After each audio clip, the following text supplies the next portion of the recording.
I have for you 3 tips to help you make your Jade Split flatter. Okay, first one. This one's going to blow your mind. Stretch. I see so often so many pullers asking, how do I make my Jade Split flatter? I'm like, do you stretch? No. How do I get it flatter?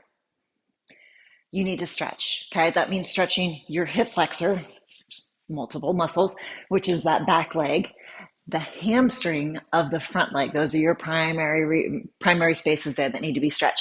And it's not a quickie thing. It's not something that you can just do one time and magically you're going to have a nice flat split. So it's going to take time. That is something that is deeper than what I'm going to delve into this video, but I am going to blow your mind with this secret tip that you need to stretch. And if you'd like to go deeper on that, I highly recommend check out my online flexibility program, or if you'd like a one-hit wonder, check out my Science of Splits virtual workshop, okay? You can start improving your vertical split with 15 minutes twice a week. You would be amazed, but you need to do it, okay? So stretching, numero uno. Number 2, the other biggest mistake that I see people do when they're working on their Jade Split is having a solid no hand leg hang to start, okay? So I oftentimes will get students that want to work on their Jade, but they're still not comfortable letting go with their hands. So let's break that down and let's talk about what goes into that. You can get into your outside leg hang however you want. You do not have to be able to invert up. You can go from a Jade Split, dropping down to it, but you should be comfortable in your outside leg hang from any entrance, okay? And if you need tutorials on that, check, I've got plenty that work on getting into that. But let's talk about from your leg hang, what needs to happen to be hands-free. So from my outside leg hang, and it can be on spin or static, I want to make sure my chest is lifted. If I'm down here with my torso down the pole, I'm going to be sliding. I'm going to have a hard time holding on without my hands. So a really important thing, regardless of which entrance you're getting into, is what is happening with your upper back. If your body is in this vertical position, you're going to continue to slide. By just activating this little upper back, stick your tatas out. Just this little motion right here is going to help activate this little extra contact point and help lock you in so that you don't need your hands on that hook, okay? There's, of course, also that leg hook portion. Our hamstring strength that goes into it, as many of you know, the hamstring strength that goes into holding on to dear life is different than your traditional gym or CrossFit hamstring strength. You might be able to deadlift 500 pounds, but holding on by your knee, which is that hamstring engagement, might be a totally different muscle engagement than what you're used to. So it definitely does take time if you are newer to pull to develop that, but really thinking about bending that in and contracting that hamstring. So upper back, lifting the chest, okay? So something I found that if you're in your leg hang, regardless of which entrance, whether you're dropping down or inverting up, and I tend to invert up on this pole because it's so short. If I drop down, I just don't have a lot of space. As I go into it, I hook my leg, I lift my chest, and then lay back into it. And then when I release this arm, I have a contact point here and a contact point here that is locked in. Okay. And that's going to help you be able to get to that no leg outside leg hang, which is crucial for getting to your Jade Split. Because if you are still holding on with your hands, your Jade Split is not going to feel secure, and it's not going to be at quite the right angle for you to optimize that flat split. That is your goal. Okay. So no handed leg hang, super important.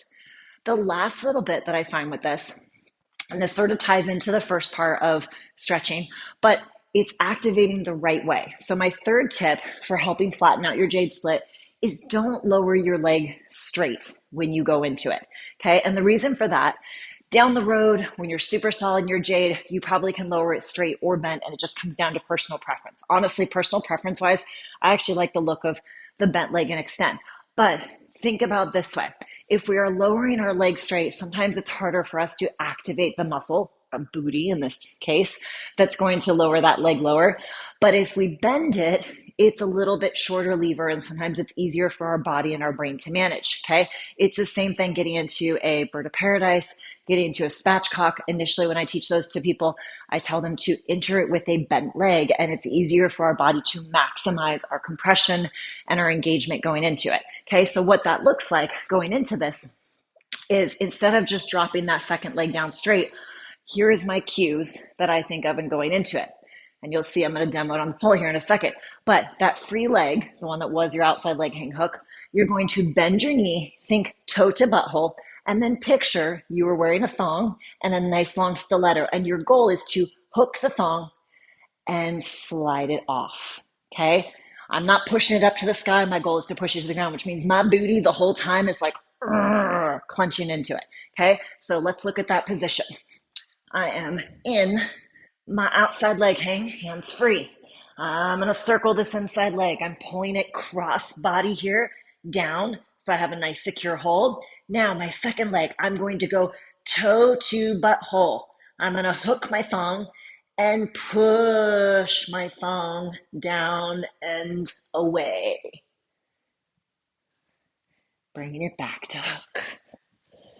Okay, so I find just that engagement, that change in how we drop that back leg, it can drop that back leg 2 inches. Okay, a good exercise to work on that, not having to use up all your strength on the pole, is you can do it while using either, I recommend a foam roller, a block, whichever, is lay down on the floor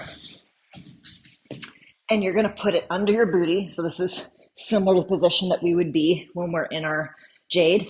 I'm going to just pull this the front leg bent, doesn't have to be straight. And then from here, my second leg, basically I want something that elevates my butt. I'm going to work that same position. My leg is up as if it was hooked. I'm going to go toe to butthole, hook my thong, and then here's your challenge. You're going to try and reach that toe to the floor, activating that butt, and then keeping that butt activated while you slide it out. Okay? And if this leg is bent, this is easier to do. So doing this down here, this is a good way to start finding that muscle activation here.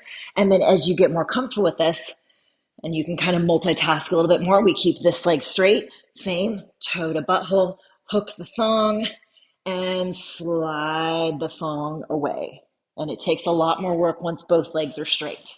Okay, so our 3 tips here. Sorry, buddy.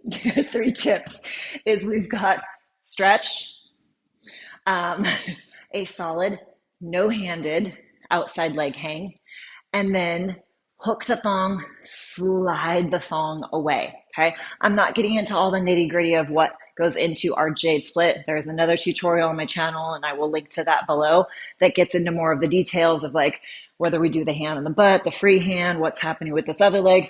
This is for those of you that have been working on your Jade Split and you're like, but why doesn't it look like yours? These are those 3 primary things that I want you to work on to help make your Jade Split flatter. They apply whether we're on the pole or even on the floor. If you're doing a floor version, very similar, although we don't have that hands-free thing in there, right? So you only have 2 things to worry about. So these are my 3 tips to help you flatten or go deeper, period, in your Jade Split. So I highly recommend that you start working into your regular training some stretching. Like I said, it doesn't have to be much. It can be 15 minutes on that. And keep in mind too, it is not passive stretching that is going to make or break your Jade. It is active stretching. And if you're not sure what that is, please check out my online flexibility programs, like I said, or my Science of Split virtual workshops that will go into what goes into that.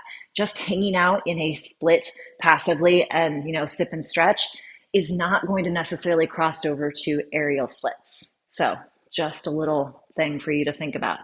All right, so try adding these 3 things in. I would encourage you to try it before. What did your Jade look like before you add these in? And then maybe, with like a month of regular stretching, even just 15 minutes twice a week, and these 2 other added tips, what does your Jade look like? So let's make it a 30-day challenge. Using these tips, these added things, in 30 days, where can you go with your Jade Split? All right, I hope you enjoyed this tutorial. If you enjoyed it, drop a like below. If there is another tutorial that you would like to see on my channel in the future, please drop that request below. I would love to hear it. Always looking for new ways that I can help you on your pole journey.